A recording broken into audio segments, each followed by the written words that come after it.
Joining me right now is the United Refining Company Chairman and CEO, John Catsimatidis. He is also the President, Chairman, and CEO of Gristedes Grocery and D'Agostino Foods and the Red Apple Group. John, it's great to see you. Thanks very much for being here. You are wonderful to join me to talk a little about these issues, because we're talking about the disruptions in the supply chains and inflation being real issues. What are you seeing from your standpoint in regards to both of those issues? You know, Maria, we're both in the oil business and we're in the food business. So I see all ends of the chain. And with almost $84 oil this morning, it's not, we're going to see $100 oil, it looks like. There's no sign of it stopping. And you know how CEOs are on Wall Street. They live quarter by quarter. If they're off by a penny in earnings, Wall Street is not forgiven. So what are the CEOs doing? They're raising prices.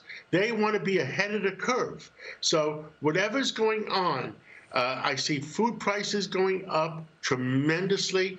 They want to be ahead of the curve. And the way they're doing it is they're dropping all promotions. They are dropping low moving items. In other words, if you have 10 different types of muffins, they're only going to sell the top 3. And the same thing with Nabisco, and the same thing with Pepsi and Coke. They're not going to carry cherry Pepsi maybe or anything like that. They're going to drop all promotions. They're going to have their main products, and prices are going up. They're going up faster than anybody expected. It's a little bit out of control, because nobody wants to be, how do they say it, behind the curve. And I'm concerned people are paying more. Yeah, I mean, I've got some graphics here that show double-digit moves in certainly oil and fuel for sure, but also chicken, eggs, meat. What kind of increases at the cash register are you seeing for groceries that impact all of us, John? And do you think this is going into 2022? I mean, this is not going to reverse course anytime soon, right? It's not going to reverse anytime soon. I see over 10% in the next 60 days, and it's going to happen. And none of the CEOs, you know, people say we're going to raise the taxes only on corporations. I mean, that is dumber than dog doo-doo. I mean, corporations are just going to pass it on to the consumer. Yeah.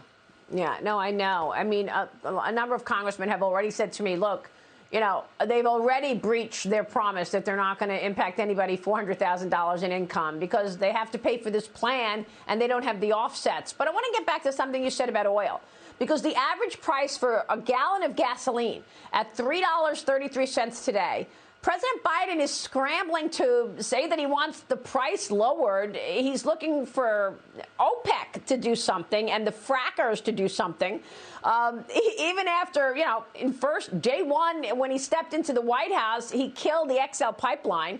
On October 28th, you've got big oil CEOs, 6 oil CEOs testifying on Capitol Hill.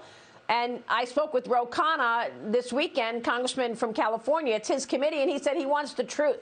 He wants to know if those people, those oil CEOs, are not giving us the truth when it comes to fossil fuels. What are your thoughts on the price of oil, where this goes, and what we might hear from CEOs of oil companies? I don't think it's up to any particular CEO. I think it's up what's happening. It started with President Biden killing the Keystone Pipeline, and it just started barreling down the road. OPEC, Russia, OPEC is making more money than ever before. We went from 13.5 million barrels a day in the United States down to 11.5. Now we're buying 840,000 barrels a day from Russia, not at $40 a barrel, at $84 a barrel. I mean, wow. Putin is laughing all the way to the bank at the White House. Yeah. And OPEC is making more money than their they can adversaries. Yeah, real quick, John, before you go, when you look at store shelves, when you look at the supply, are you struggling to keep the products on the shelves as we see that complete ship show underway in the Pacific with a lineup of 60 ships? Well, there are struggles in a lot of products, like Procter & Gamble is having a lot of problems keeping Charmin and Bounty on the shelves, especially in the suburbs and the inner city. And like I said, promotions are down to zero. Why give away something when you don't have to give it away and you make more margin? So I predict that these companies are going to have record profits in the third quarter. All right, John, great to talk with you this morning. Thanks so much for weighing in on all of that. John Catsimatidis, we'll talk soon. The city of confusion is broken down. Every house is shut up that no man may come in. There is a crying for wine in the streets. All joy is darkened. The mirth of the land is gone.